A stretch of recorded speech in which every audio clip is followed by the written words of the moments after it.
আসলে এই 5ই আগস্টের এই অভ্যুত্থানের পরে হঠাৎ করে যে আজাদি, ইনকলাব, বয়ান, বন্দোবস্ত এই শব্দগুলো বেশি আমরা শুনতে শুরু করলাম। এই তখন থেকে এই শব্দগুলো আনা একটা রাজনৈতিক ব্যাপার কিনা, এবং এখন যে বিতর্ক তৈরি হচ্ছে এইটার রাজনৈতিক ব্যাপারটা আপনি কীভাবে দেখছেন? শুনেন, এই যে শব্দগুলি আছে না, এগুলো আসলে বিদেশি শব্দ। তো পৃথিবীর এমন কোনো ভাষা আপনি পাবেন না যেখানে নাকি বিদেশি শব্দ নাই।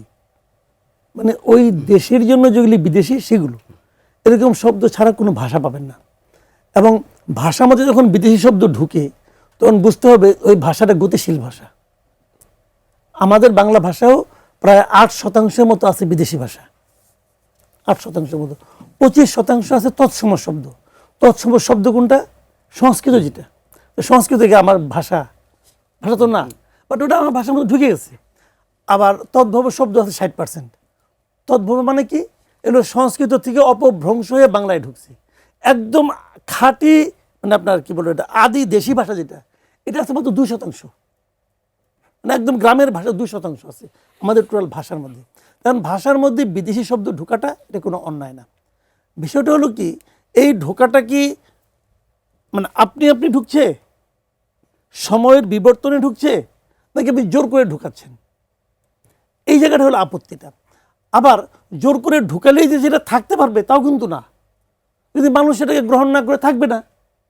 এই সমস্ত ক্ষেত্রে গায়ের জোরটা কাজে লাগে না রে ভাই। এটা হলো গিয়ে মূল বক্তব্য। দেখেন, এই যে আমরা বাংলা ভাষা করি, বাংলা ভাষা নিয়ে আন্দোলন, বাংলা ভাষার প্রথম আন্দোলনটা কারা করছিল জানেন? তমুদ্দুন মজলিস। তমুদ্দুনও একটা মানে বাংলা সব বিদেশি শব্দ, মজলিসটাও একটা বিদেশি শব্দ। এটা শুনে আপনি এখনকার বাংলাদেশের লোক তমুদ্দুন মজলিস বুঝবেও না। তো তখন তো তমুদ্দুন মজলিসের সবাই বুঝতো। আলটিমেটলি ওটা টিকে নাই। মানে আমাদের বাস্তব জনজীবনে, ব্যক্তিগত জীবনাচরণে এই শব্দগুলো তেমন টিকে থাকে নাই, হারিয়ে গেছে। তো এখানে কিন্তু জোর জবরদস্তির কোনো স্কোপ নাই, যা হবার তাই হবে। এখন যে কথাটা নাকি তুষার বললেন, আমার খুব পছন্দ হয়েছে, যে এখানে আসলে বিদেশি কি দেশিটা ইম্পর্টেন্ট না, ইম্পর্টেন্ট হলো এখানে আপনি ভাষার মধ্যে রাজনীতি মিশাচ্ছেন কিনা, দ্যাট ইজ দ্য পয়েন্ট।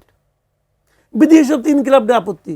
ইনকিলাব তো একটা পত্রিকার নাম, এতদিন ধরে একটা পত্রিকা আছে ইনকিলাব, কেউ তো কোনো আপত্তি করে না যে ইনকিলাব পত্রিকা নাম হয় চলবে না।